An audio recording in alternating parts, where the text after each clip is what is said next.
a lot of people in Christian hip hop do not know that I'm a journalist by trade. So I have a master's degree in journalism from Columbia University's Graduate School of Journalism. So I don't just have a bachelor's in television and radio. I have a master's from an Ivy League institution, and I also have a bachelor's in theology. So with my writing, I write about news related stories and sports stories. I've written and interviewed people like Diana Taurasi, and for people who follow the WNBA, she is the top female baller. I've done stories on Cheryl Swoopes, and if you don't know who Swoopes is, my goodness, You I don't know can't help basketball, you. right? Then you don't know basketball. And also even college sports. I write about college sports. People like C. Vivian Stringer out of Rutgers University. So when I'm not doing music and writing rap songs and hooks and stuff, I'm writing news related stories. So that's what I do for a living. And I also do public relations. But So stop for a second. Stop for a second. yes, Let me go back. What you just said is you write for a living, so that means you get paid to write, yes, right? I get paid to write. You mean you Yes, get a check? You get a check yes, for writing. Okay. yes, sir. I get a check to write. Yes, Okay. That's yes. so now I want to talk about that because one of the things that I see a lot of people trying to tap into, and a lot of people don't know how, Hmm. right? And although I'm a music producer, but I was a writer first before I actually stepped to a microphone and started rhyming. I was writing, and you began writing out of your circumstance of your life, Right. whether it's your imagination that you write, whether you want to tell something your way, your from your viewpoint. Hmm. How can an artist or how can a person, individual, take that imagination,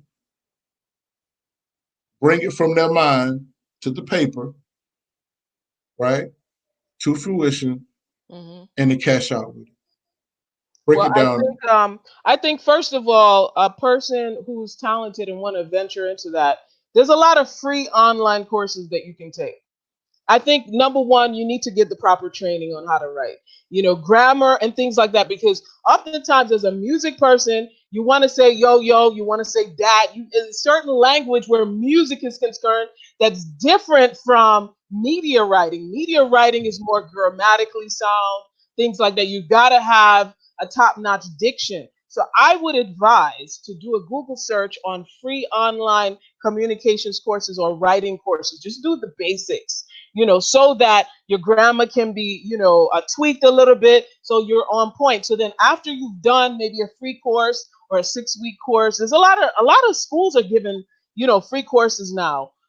If you were to Google that or go on LinkedIn, LinkedIn gives a bunch of free stuff if you're a premium member. But once you've done that and you're still interested in doing it, because, I think it takes a certain level of patience to get to the next level in writing. So once you've done that course, I would then say you start reaching out to, the magazines, the publications that you'd like to write for, and maybe say, hey, I'd like to intern.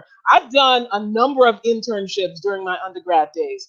I interned for TV stations, I interned for radio stations, and after my internships, I ended up getting jobs because they liked what I was doing. Let's So stop I right. would Let's. say, yes, sir. I want you to start right there because I think that's very important because I think people don't understand the Hmm. reason that you intern, right? Hmm. Because people don't see the benefit of doing something and not getting paid for it. We call it paying our dues out here, but that's just another way of paying your dues on a corporate level of Right, interning. So talk about the interning and why that's so important and how it can benefit you, even though you're not getting a check from it.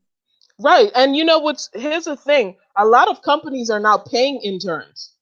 And so even in New York and the publication that I work for, they pay interns. So you're coming in and you're shadowing writers, you're shadowing reporters, you're shadowing editors. And when I say shadow, you follow these people around and you learn what they know. You ask them questions, you pick their brains. You say, well, why do you ask certain questions? And they'll tell you because you're looking for a certain answer from, the person that you're interviewing. So you ask a certain question to get a certain response. And why do you write your lead sentence this way. There's a certain format that you need to understand and to know in order to write for news. You want to include the who, what, where, when, whys.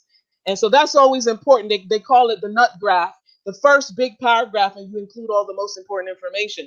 But I learned all of this going to undergrad and grad school, and I spent 8 years putting my head down and studying. And then the internships really showed me, the technical side of it, because every media entity that you go to, they use different systems to get their point across. Different editing systems, different software to do research, all of that you got to know, and it's constantly changing, constantly changing.